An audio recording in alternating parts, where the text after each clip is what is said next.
Imagina só a seguinte situação. Alguém acaba de doar, sei lá, uns 10 milhões para construir uma ala pediátrica inteira num hospital. Uau! Um baita dinheiro. Exato. Mas aí a administração do hospital impõe uma condição inegociável. Eles dizem que só aceitam um cheque se o nome desse doador nunca, jamais for mencionado. Nossa, Nenhuma placa de bronze, nenhum comunicado para a imprensa e a pessoa não pode contar absolutamente nada nem para a própria família. A pergunta que fica no ar para abrir a nossa análise profunda de hoje é: se a placa não existir, será que o cheque ainda assim seria assinado? olha, essa é a provocação perfeita para a gente começar. E se nós formos, sabe, brutalmente honestos aqui, uma boa parte desses cheques milionários seria rasgada na mesma hora. Pois é. Porque, querendo ou não, nós vivemos numa cultura que trata a bondade quase como uma moeda de troca para status social. A gente quer que as coisas sejam visíveis, mensuráveis e, de preferência, aplaudidas em praça pública, né? E é exatamente por isso que a nossa missão hoje é fazer um mergulho intenso nos bastidores psicológicos do altruísmo. Vamos tentar entender a mecânica por trás de uma daquelas máximas mais famosas e talvez mais indigestas da humanidade. Aquela que diz: não saiba a vossa mão esquerda o que dê a vossa mão direita. Aham. Hoje a gente está dissecando uma coleção de textos históricos, filosóficos e de orientações espirituais que, olha, não estão nem um pouco preocupados com um manual de bons modos. O foco absoluto das nossas fontes é a motivação humana. É um estudo psicológico pesado. Exatamente isso. A gente vai analisar a diferença brutal entre dar uma esmola material e praticar uma caridade moral verdadeira. Nós vamos investigar o porquê de as nossas motivações serem o único peso que realmente altera a balança do caráter. Ok, vamos desvendar isso então. Para começar, a gente precisa olhar para a superfície da coisa, que é o próprio ato de dar. Há relatos nas fontes que atacam com muita força o que eles chamam de paradoxo da ostentação. É, aquela história de que se a ação é boa porque a plateia importa tanto, né? Exato.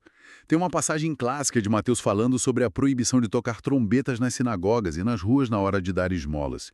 E também tem aquele relato muito famoso da cura de um homem com asceníase, que nas fontes é chamado pelo termo histórico da época, lepra. Aham, eu lembro dessa parte. E o detalhe que me pega ali é que, após a cura, o pedido de Jesus é bizarramente específico.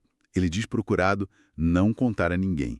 O silêncio é como se fosse um requisito para a coisa funcionar. O que é fascinante aqui é a lógica cortante por trás desse silêncio.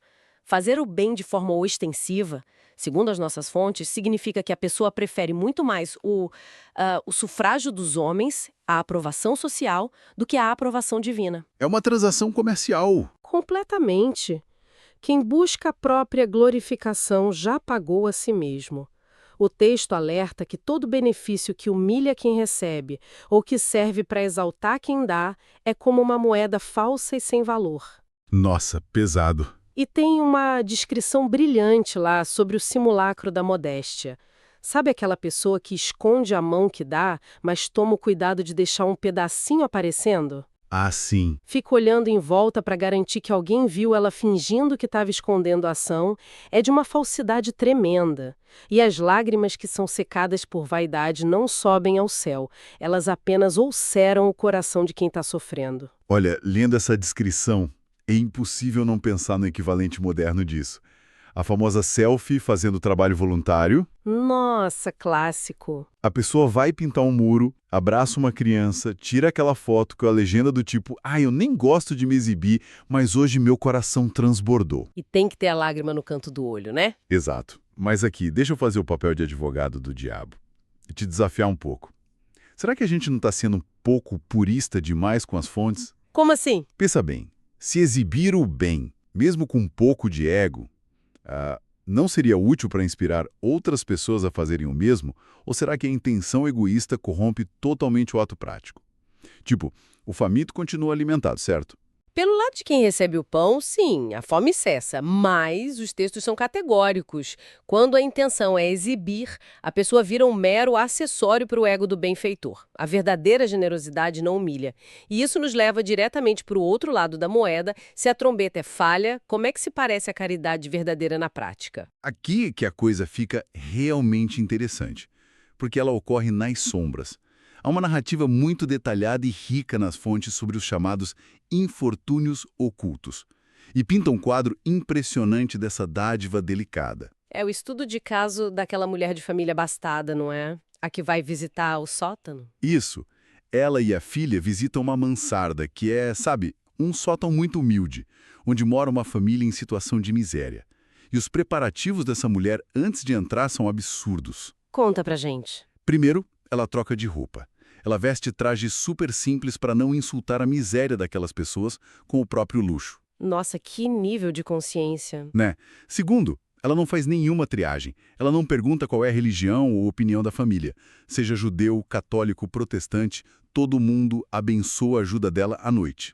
Mas a aula de verdade mesmo acontece na interação com a filha. Sim, eu fiquei maravilhada com essa parte. A filha tá lá, comovida com a situação e pede dinheiro pra mãe, pra ela mesma poder entregar para as crianças. E a mãe recusa dar o dinheiro. Exato, ela nega. Ela fala: olha, isso não te daria mérito nenhum. Para o sacrifício ser real, a filha precisa fazer roupas com as próprias mãos, gastar o tempo dela ali, sabe? O esforço físico é o que valida o ato. Eu comparo essa atitude a um nível altíssimo de inteligência emocional. É fascinante. O texto levanta um ponto incrível de que aceitar um serviço é diferente de receber uma esmola. Converter um serviço em esmola é uma forma de humilhar. Completamente. Na verdade, eu sinto que a caridade verdadeira descrita nas fontes é quase como uma, sei lá, uma operação de espionagem do bem. Como uma operação secreta. Onde o foco principal é proteger o orgulho e a dignidade do alvo, de quem recebe. E conecta muito com o panorama mais amplo que a gente estava discutindo. Enquanto a caridade orgulhosa esmaga o beneficiado, a verdadeira generosidade inverte totalmente os papéis. Como assim inverte os papéis? O benfeitor encontra uma maneira tão delicada de ajudar que faz parecer que ele é quem está sendo beneficiado ao oferecer ajuda. Ele coloca a pessoa tão à vontade que o constrangimento some do ambiente. Faz todo sentido. Mas a gente tem um gargalo lógico enorme aqui. A mulher da história era muito rica. Ela tinha carruagem, mantimentos e, acima de tudo, tempo livre para a filha costurar. Mas e quem não tem? As fontes redefinem o que significa ter riquezas ou sobras, né? Com certeza. Entra aí a famosa passagem bíblica do óbolo da viúva, onde pessoas ricas depositam quantias enormes e a viúva vai lá e doa 2 moedas pequenininhas, o equivalente a tipo uns 10 centavos hoje em dia. 2 moedinhas só? Isso. E o ponto é que ela doou o que lhe fazia falta, enquanto os ricos deram só o que sobrava, do que já estava transbordando. E isso traz uma crítica muito contundente para um hábito que, sinceramente, muitos de nós temos. Muitos operam nessa mentalidade de que precisamos estar com o copo transbordando para poder dar uma única gota para alguém. É a velha desculpa. Sabe aquela frase que as pessoas dizem: "Ah, se eu quisesse ser rico, era só para ajudar os outros."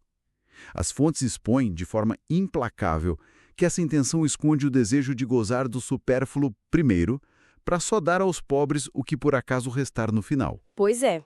E as fontes ainda condenam aqueles que correm atrás de quimeras, tesouros ou heranças inesperadas, até usando o que eles chamam de espíritos para tentar enriquecer sem esforço. E dizem que isso culmina sempre em decepções punitivas. Mas, então eu te pergunto, esperar pelas condições perfeitas, tipo, esperar ganhar na loteria para ser caridoso, não seria, no fundo, uma forma de procrastinação moral baseada na preguiça? Isso levanta uma questão importante, de verdade, porque a ilusão do quando eu for rico, eu vou ajudar, paralisa a ação hoje. O texto ensina que o sacrifício agradável é usar a inteligência, os talentos e as forças atuais no seu trabalho diário para ajudar. o que você tem hoje na mão. Exato.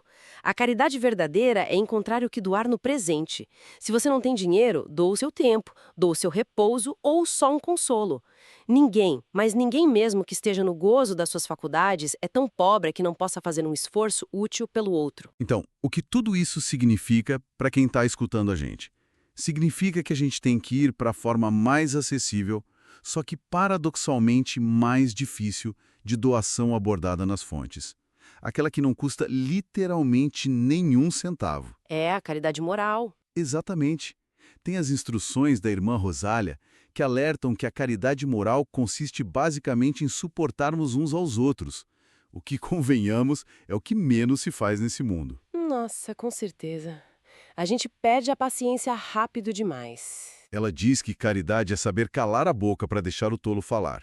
Ser surdo quando ouve uma zombaria e fingir que nem notou aquele sorriso de desdém que alguém deu para você. É um soco no estômago, né?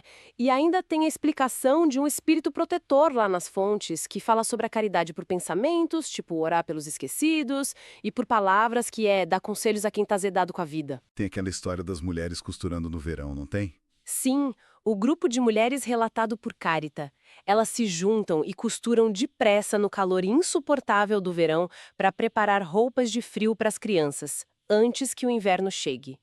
Isso transforma os lamentos de revolta daquelas mães em bênçãos de alívio. E o texto tem uma imagem linda de que Deus nos enxerga no meio de bilhões, assim como a gente vê grãos de areia numa montanha. E ele nos deu a consciência como uma sentinela vigilante para essas pequenas ações. A analogia que me vem na cabeça é que a caridade moral é como atuar como um amortecedor emocional da sociedade. Amortecedor emocional. Gostei disso. Mas te faço uma provocação. Não é infinitamente mais fácil fazer um pix por uma causa ou assinar um cheque gordo do que engolir o orgulho e ficar calado quando alguém trata a gente com deboche no trabalho? Sem sombra de dúvida. É muito mais difícil abrir mão de ter razão, mas as fontes são categóricas nisso. Perdoar fraquezas e não ser um juiz severo do seu semelhante é vital. A ausência de indulgência, ou seja, essa falta de tolerância com o outro, simplesmente anula o valor de qualquer doação financeira. Anula o cheque. Anula. E o texto até dá um conselho voltado para as pessoas de talento. Os literatos, pintores, poetas, qualquer um que produza algo pode e deve consagrar parte do seu lazer e da sua inteligência para socorrer quem sofre. A verdadeira caridade quase sempre se disfarça de indulgência e paciência. Tá, mas aí a gente chega no teste de fogo absoluto das nossas fontes. Pensa comigo, se a gente dedica tempo, dá o nosso suado dinheiro, tolera desdém no escritório atuando como amortecedor, faz roupas num calor infernal e, em troca, a gente recebe só ingratidão, Ah, aí é que a coisa aperta. o que acontece com a motivação humana nessa hora? Esse é o teste definitivo. E a resposta não passa a mão na nossa cabeça. O guia protetor lá nas fontes explica que parar de fazer o bem por causa da ingratidão revela apenas uma coisa: revela egoísmo, não caridade. Como assim egoísmo? Pensa bem, se você para de ajudar porque não te agradeceram, significa que você estava a comprar a gratidão. A ingratidão do outro não é uma desculpa para você parar, é na verdade a prova projetada para testar sua perseverança como benfeitor. Isso entra na instrução de São Luís sobre o problema da beneficência exclusiva, né? Isso mesmo, ele diz que quem só ajuda as pessoas do próprio partido ou da própria religião está falhando. A gente deve socorrer até o inimigo da nossa crença, porque agir assim com o inimigo é o meio mais eficaz de fazê-lo amar a sua doutrina. Eu fiquei obcecado por uma metáfora que aparece nessa parte, a metáfora dos 2 sacos na balança. É uma história passada no outro mundo. Nossa, essa é genial. Imagina os sacos que guardam todas as ações de 2 homens que acabaram de falecer. O saco do homem rico é imenso, sabe, cheio de doações ostensivas, mas tudo doado sem nenhum sacrifício. E na balança divina, esse saco barulhento sobe muito rápido porque é levíssimo, não tem peso moral. E aí tem o saco do pobre. Exato. O saco pequenininho e quase vazio do pobre. Só que na balança ele pesa imensamente, porque cada daquelas poucas moedas representou uma privação real, suportada em silêncio, sem julgar a vida de quem tinha mais. A imagem cinematográfica disso é perfeita. É a física do ego invertida. Mas fica aquela dúvida que mastiga a mente de qualquer um. Como é que nós continuamos motivados a encher esse saco pequeno, sabendo que ele é pequeno, Quando a gente sente que a nossa ajuda contínua só gera pessoas ingratas, sugando a nossa energia. Nós somos humanos, afinal de contas. Cansa, sabe? Claro que cansa, mas a resposta das fontes é que um benefício genuíno nunca se perde. Se a pessoa favorecida esquecer ou for ingrata, a responsabilidade moral passa a ser dela, e Deus leva essa ingratidão em conta em favor do benfeitor. O crédito aumenta, então. Exato. E mais, a garantia é que essa semente vai germinar mais tarde, mesmo que demore outras existências. Fazer o bem secretamente, sem esperar aplauso nenhum, sabendo perfeitamente que o outro não tem como te retribuir, é o que está por trás daquela instrução de convidar os estropiados e coxos para o banquete. Porque eles não podem te chamar de volta para um jantar. Isso amarra os pontos da nossa análise de hoje de uma forma espetacular. Nós vimos que esses textos históricos desconstroem completamente a ideia de que caridade é apenas uma transferência de renda. Vai muito além de dinheiro. É uma postura diante da vida. É não se exibir para não anular o mérito da própria ação. É buscar as dores silenciosas e agir com delicadeza máxima. É entender que suportar ofensas no dia a dia também é caridade moral da mais alta qualidade. E, claro, saber que a ingratidão do mundo não é desculpa para a gente congelar o nosso próprio coração. É um desmantelamento do nosso ego todo santo dia. E a pergunta de ouro é, por que todo esse conhecimento importa para quem está acompanhando a gente agora?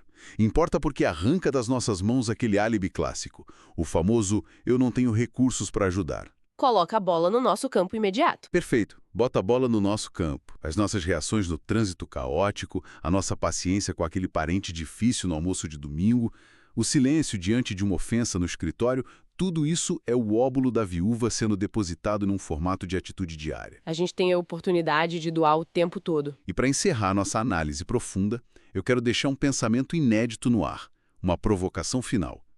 Se as fontes atestam com tanta certeza que as ações mais valiosas, as que realmente pesam nessa balança cósmica, são justamente aquelas feitas no mais absoluto silêncio, sem testemunhas e sem expectativa de gratidão nenhuma.